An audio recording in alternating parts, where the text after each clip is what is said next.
2024 मध्ये लोकसभेच्या निवडणुका झाल्या आणि त्या निवडणुकांमध्ये महाविकास आघाडीने कोणी विचारही केला नसेल अशा पद्धतीचं प्रदर्शन करून महाराष्ट्रात विजय संपादन केला।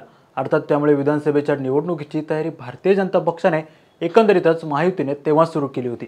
महाविकास आघाडीचे नेते ओव्हर कॉन्फिडन्समध्ये गेले आणि भारतीय जनता पक्षाने आतून समीकरणे हलवली आणि अर्थात आपल्याला माहितीच आहे की विधानसभेला वारं इतकं बदललं की लोकसभेला वातावरण टाईट करणारी महाविकास आघाडी अगदी भुईसपाट झाली। आता स्थानिक स्वराज्य संस्थेच्या निवडणुका पुढे आल्यात आणि यात बाजी मारण्यासाठी महाविकास आघाडी आणि महायुती या दोघांनीही आपापले डाव टाकायला सुरुवात केली आहे। इतर वेगवेगळ्या डावांपैकी एक महत्त्वाचा डाव दोन्हीकडून टाकला जातोय, तो म्हणजे राज ठाकरे यांना सोबत घेण्याचा। आता राज ठाकरे नेमके कोणाच्या सोबत जातील, त्याच्या पाठीमागे काय गणित असू शकतात, या संदर्भात या व्हिडिओच्या माध्यमातून चर्चा करूयात। नमस्कार, मी निरंजन आणि तुम्ही पाहताय इन्फोवारी। आता आपल्याला माहितीच आहे की विधानसभेच्या निवडणुकीत महाविकास आघाडी भुईसपाट झाल्यानंतर त्याच्या पाठीमागे असणाऱ्या कारणांचा शोध वेगवेगळ्या स्तरातून वेगवेगळ्या पद्धतीने घेण्यात आला। यामध्ये लाडकी बहीण आणि ओबीसी फॅक्टर भारतीय जनता पक्षासाठी महत्त्वाचा ठरला, तर दुसरीकडे संविधान आणि दलित हे दोन मुद्दे उपस्थित करत असताना ओबीसीकडे थोडंसं का होईना दुर्लक्ष झालं, ही भावना महाविकास आघाडीला एकदम पटली। पण आता पुन्हा एकदा कमबॅक करायचं असेल तर आपल्या हक्काचं एक एक कार्ड बाहेर काढावं लागणार आहे, यासाठी सगळेच प्रयत्न करत आहेत। याच अनुषंगाने उद्धव ठाकरे आणि राज ठाकरे यांनी मिळून त्यांचा हुकुमी डाव बाहेर काढला असल्याचं बोललं जातंय। अर्थात आपल्याला लक्षात असेलच की तो डाव आहे ठाकरे कुटुंब एकत्र येण्याचा।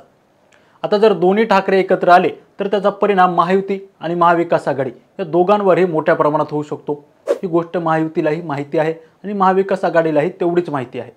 त्यामुळे महायुती आणि महाविकास आघाडीतले पक्ष दोन्ही ठाकरे बंधू सोबत येऊ नयेत म्हणून देखील प्रयत्न करत असल्याचं बोलल्या जात आहे। त्यामुळे आताच्या स्थितीत राज ठाकरे यांना मोठं महत्त्व प्राप्त झाले। अर्थात त्यांना हे महत्त्व प्राप्त होण्यासाठी वेगवेगळी कारणं सांगता येतीलच, पण मुंबई महानगरपालिकेचा विचार केला तर मुंबईमध्ये अनेक वादांमध्ये महाराष्ट्र नवनिर्माण सेनेचा होल्ड आहे। मराठी माणसाचा मुद्दा असेल, स्थानिक प्रश्न असतील, या सगळ्यांबाबत राज ठाकरे यांची सकारात्मक भूमिका महानगरपालिकेच्या निवडणुकीत महत्त्वाची ठरू शकते। ही गोष्ट प्रत्येक पक्ष जाणून आहे।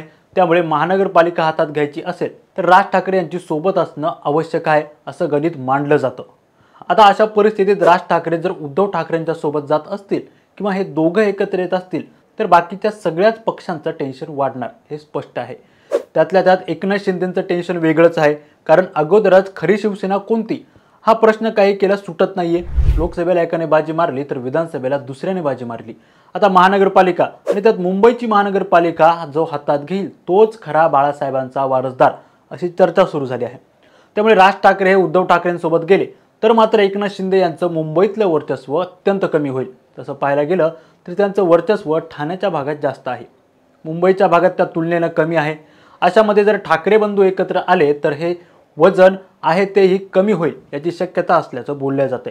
त्यामुळे अगदी परवा शिंदे गटाचे उदय सामंत हे राज ठाकरे यांच्या घरी त्यांना भेटायला गेले होते। या पाठीमागे मुंबई महानगरपालिकेची गणितं असू शकतात अशी शक्यता वर्तवली जाते। म्हणजे एक वेळ राज ठाकरेंनी महायुतीसोबत आलं नाही तरी चालेल, शिंदेंची सोबत दिली नाही तरी चालेल, महायुतीसोबत युती केली नाही तरी चालेल, पण उद्धव ठाकरे यांच्यासोबत त्यांनी जाऊ नये हा त्या पाठीमागचा सगळ्यात मोठा प्रयत्न असू शकतो।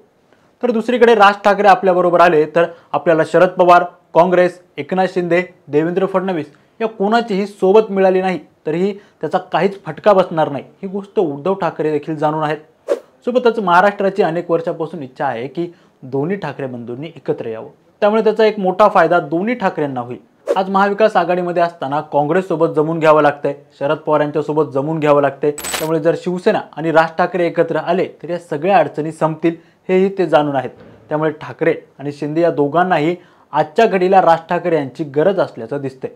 त्यामुळे आता महत्त्वाचा प्रश्न असा उभा राहतोय की अशा परिस्थितीत राज ठाकरे नेमके कुणाकडे जातील व कुणाला सकारात्मक प्रतिसाद देतील। यामध्ये वेगवेगळ्या शक्यता आहेत, पण कदाचित उद्धव ठाकरे यांच्यासोबत जातील ही शक्यता नाकारता येत नाही।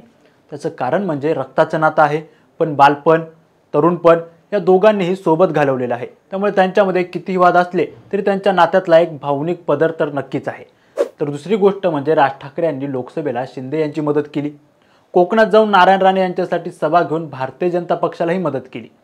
भारतीय जनता पक्षाचा मुख्यमंत्री होईल अशी सरळ सरळ भूमिका विधानसभेला देखील त्यांनी मांडली।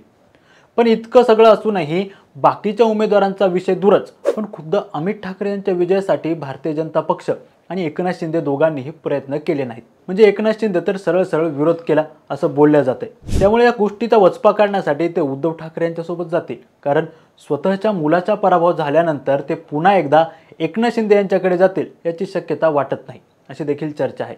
तर दुसरी गोष्ट म्हणजे निकाल लागल्यानंतर त्यांनी जे पहिलं भाषण केलं होतं त्या भाषणात देखील त्यांनी महायुतीच्या संदर्भात अनेक प्रश्न उपस्थित केले होते.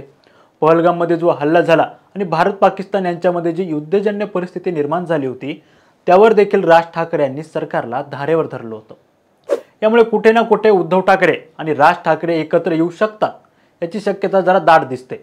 आता तुमच्या मतानुसार राज ठाकरे नेमके कुणासोबत जातील याबद्दल तुम्हाला काय वाटतं हे कमेंट करून नक्की सांगा. आणि आमचे चॅनल इन्फॉरीला लाईक, सबस्क्राईब आणि शेअर करायला विसरू नका. तुर्तास खूप खूप धन्यवाद.